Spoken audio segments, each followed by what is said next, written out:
వైసీపీలో నియోజకవర్గాల ఇన్ఛార్జ్ల మార్పులపై స్పందించిన వైవి సుబ్బారెడ్డి కీలక వ్యాఖ్యలు చేశారు.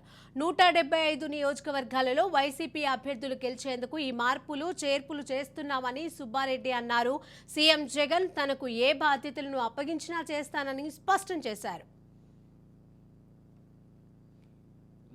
ఇక్కడ పార్టీ ఆవిర్భావం నుంచి ఉన్న అప్పుడు జగన్మోహన్ రెడ్డి గారి ఆదేశాల మేరకు ఒంగోలు ఎంపీగా పోటీ చేసి గెలవడం జరిగింది. 5 ఏళ్ళు ప్రజలకు సేవ చేసి ఆ తర్వాత జగన్మోహన్ రెడ్డి గారి నిర్ణయం మేరకు నన్ను పార్టీ వ్యవహారాలు చూసుకోమని చెప్పారు. ఆ విధంగా చూసుకుంటూ కూడా 2019 వరకు పనిచేశాను.